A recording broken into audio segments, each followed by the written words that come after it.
My family and I were dining at an upscale restaurant when my husband, Eric, decided to take charge of the reservation I had made for my dad's birthday. To my surprise, he brought along his own parents and then made a comment that stung. A single father like yours doesn't belong in fancy restaurants. He should stick to cheap pubs. Although I was upset, I chose to respond calmly. You do realize this restaurant is owned by my brother, right? I said. I'm Elizabeth, a 27-year-old office worker. My parents divorced when I was young, and my dad raised me on his own. They split because my dad was always working, and it took a toll on my mom. Even though Dad still loved her and didn't want the divorce, he eventually agreed when she said, "I'm tired of waiting, set me free." After the divorce, I stayed with Dad for financial reasons. He would always tell me, "It's not your mom's fault. It's mine for relying on her too much and neglecting her. I regret making her feel lonely." Whenever I asked why Mom left, he would just sigh sadly. Despite everything, Dad always put me first. He attended all my school events and never missed a birthday or Christmas. Some people make hurtful remarks about us being a single-parent household, but Dad's love made those comments easy to ignore. After the divorce, I occasionally saw my mom, but our relationship grew distant, especially after she remarried and had another child. Once I started working, Dad retired early to enjoy a quieter life. He had worked so hard to support me, and I wanted him to finally focus on his own interests. Although I live on my own now, I visit Dad frequently. 2 years ago, I married Eric, who had been introduced to me by a friend. Eric is hardworking and honest, and my dad quickly grew fond of him. His parents were also welcoming and accepted me immediately. However, the idea of moving into Eric's family home caused me significant distress, especially considering both my parents.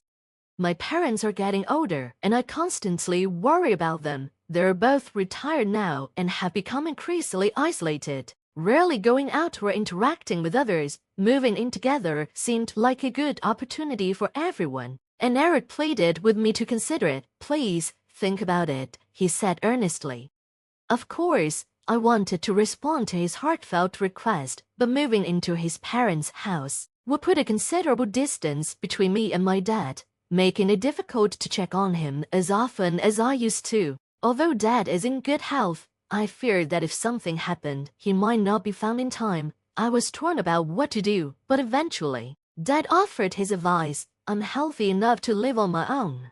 I don't want to be a burden to you. You should take care of Eric's family. Just call me if anything happens," he emphasized. Reluctantly, I agreed to move in with Eric's parents, but just a few weeks after the move, I began to regret my decision. The people I thought were kind and welcoming began to show their true colors. Eric and his parents started treating me like a servant, leaving all the household chores, cooking, laundry, and cleaning solely to me while they did nothing. When I asked Eric for help, he brushed me off. "I'm tired from work too.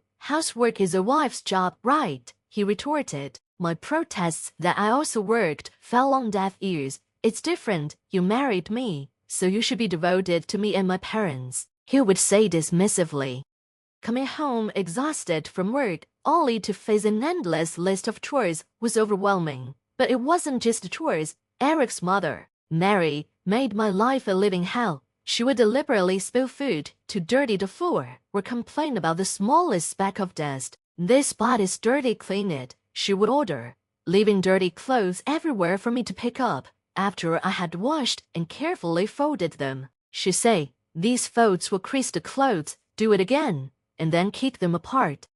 Mary often made cruel remarks about my upbringing, sneering, "You can't even do housework properly because you weren't raised in a proper family. How pitiful. It's amazing you can't hold a job. The company must be blind to hire someone like you. It's your dad's fault for the way he brought you up." I was against marrying someone from such a family, but Eric insisted. "I deeply disapprove. You should be more devoted to us and Eric. If we hadn't welcomed you as a wife, you'd be living a sad, lonely life with your dad." Hearing such insults about my dad made my blood boil, but I had to suppress the urge to lash out at Mary. The worst part was Dad John, my father-in-law, and Eric did nothing to intervene. Instead of supporting me, John would look at me with disdain. And Eric would even join Mary in mocking me. "Mom's right, you lack any gratitude toward us," he would say, echoing her sentiments. "Why is she so cold to you?" Eric sneered. "A woman from a dysfunctional family like yours would have been left on the shelf if I hadn't married you. You hardly have any qualities beyond working and doing housework, so at least do those well. Don't even think about asking to share the chores. That's your role as a wife. Making excuses like being tired from work is completely unacceptable. I won't tolerate it," Eric dictated. Whenever I tried to argue or refuse, Eric's mood would shift dramatically, treating me as if I didn't exist. "How dare you, as a wife, make a fool of me?" he would shout. Mary, his mother, would chime in. "Don't stress Eric out when he's tired, only making things worse for me." Some of the furniture in my in-laws' house had been bought with my money, and not by choice. They had abruptly taken me to an electronics store, pressuring me to buy things. I capitulated under the public pressure, not wanting to cause a scene. But the harassment didn't stop there. When I tried to visit my family for Christmas, they obstructed me at every turn. "You're our wife now. Focus on our preparations.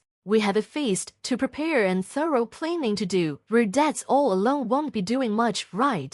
We have other relatives to entertain." They insisted. When I persisted in wanting to go home, they responded childishly, spilling juice on my packed clothes and hiding my shoes.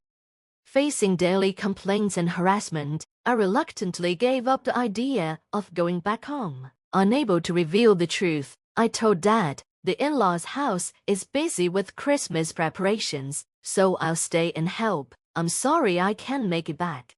Dad didn't blame me. "It can be helped," he said gracefully. "Don't worry about it, it's busier there with more people. I can't manage fine alone here," he comforted me. Eric's ongoing tyranny made me seriously consider divorce, but I was troubled about how to break the news to Dad, who was always so understanding and kind. Determined to celebrate my father's 60th birthday without causing him any pain, I secretly made a reservation at a renowned fancy restaurant. Knowing Eric and his parents might object, I simply told them I needed to return home briefly. They grumbled but accepted my excuse when I promised it would be just for the day. Dad was overjoyed when he learned about the restaurant reservation. "I'm so blessed to have such a wonderful daughter. Thank you so much," he said, and hearing his gratitude filled me with immense happiness. However, I never anticipated what would happen next. As we arrived at the restaurant and informed the staff about our reservation, we were met with a shocking revelation. There was already a reservation for 2 under my name, but 3 people were already seated. Confused, I went to check the reserved table and was stunned to find Eric and his parents sitting there. Eric looked up with a smug smile and sneered. "Too bad you can't outsmart us and dine fancy just by yourselves." The in-laws didn't even acknowledge us, engrossed in the feast they had presumably ordered for themselves.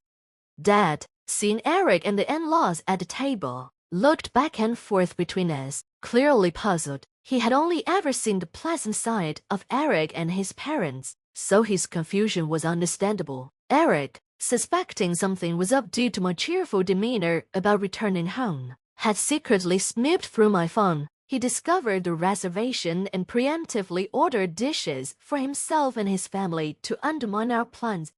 With a triumphant expression, Eric began to mock us. "People from poor, single-parent households like you don't belong in fancy restaurants. Know your place and be grateful we're allowing you this much. You should go to some cheap pub instead," he said loudly, drawing annoyed glances from other customers. Oblivious to the discomfort he was causing, he remained smugly self-satisfied.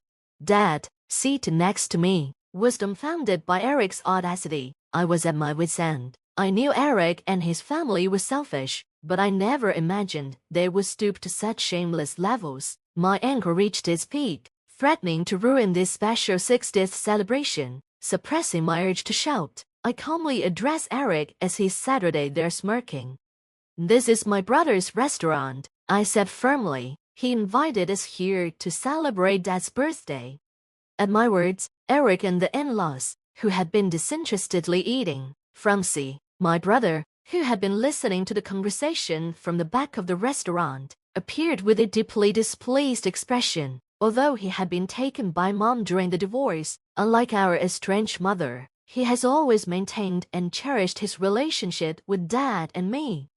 My brother owns the restaurant and had suggested celebrating Dad's 60th birthday here. He hadn't attended the wedding due to work commitments, but he had seen the photos and recognized Eric. Initially, he thought Eric and the in-laws at the reserved table were there to join the celebration with Dad, but seeing Eric mocking both me and Dad, and the in-laws not correcting him, my brother was furious. "How dare you speak to my sister and Dad like that?" he said, his anger palpable. "I regret allowing you to be a part of this celebration. Just because you're Emily's family, is this how you always treat her?" my brother demanded, his anger evident. "I prepared this celebration for my sister's wish to honor Dad, not for people who hijack it to frill a meal. We'll celebrate Dad and my sister's occasion on another day. You'll be paying for what you ate," he declared firmly. Eric and his party began making excuses. "No, that's not it. We were really meant to celebrate," they protested, but my brother left them to the staff and came outside to join Dad and me. "I'm sorry for letting such people into the restaurant and ruining the celebration," he apologized as we headed home. I explained to Dad all the mistreatment from Eric and his family. After listening quietly, Dad said, "If you're unhappy in your marriage, there's no point in staying. Don't worry about me. Come back home." So, instead of returning to the in-laws' house, I went straight to my own home. Shortly after, my brother called to inform me that Eric and his family had caused a scene over the bill but had reluctantly paid when threatened with police involvement. Minutes later, Eric called, furious. "Where are you? You've embarrassed us. Send the money we paid," he yelled. "I will pay a penny of it," I retorted. "I'm done with you, and we will be divorcing. I've gathered evidence of the bullying, so be prepared." I had been collecting evidence of the harassment from Eric and his family, which they never suspected. According to a lawyer I consulted, the forced purchases and other financial exploitations were enough to prove psychological abuse. Realizing I was serious about the divorce, Eric panicked.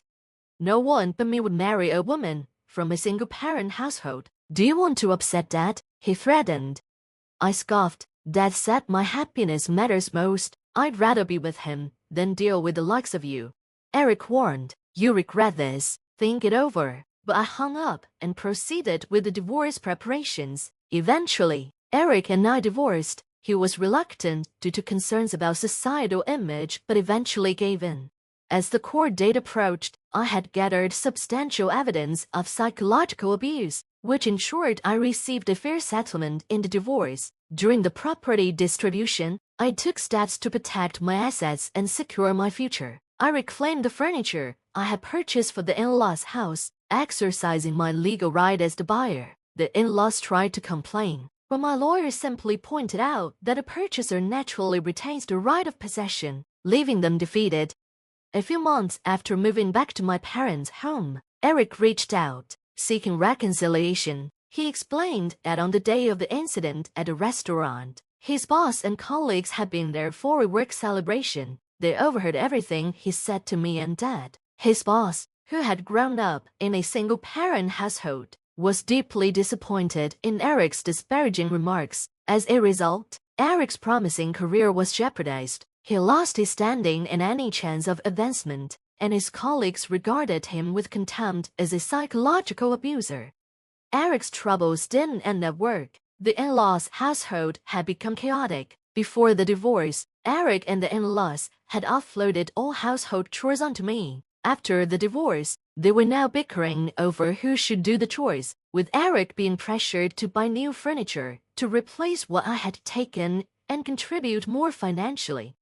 Eric pleaded, "I was wrong. Elizabeth, I took advantage of your kindness too much. I've truly reflected and want to start over." But my feelings had cooled significantly. It seemed likely that Eric was facing increased pressure to manage household chores at the in-laws' place and was trying to offload some of their financial demands onto me. I firmly rejected his proposal. No way. I wouldn't get back with you even if you paid me. I can't see you changing back and exploiting me again once we're married. I was foolish not to divorce you sooner. Maybe Dad's 60th wouldn't have been ruined. We're divorced now. If you contact me again, I'll consult my lawyer, I said, then hung up the phone.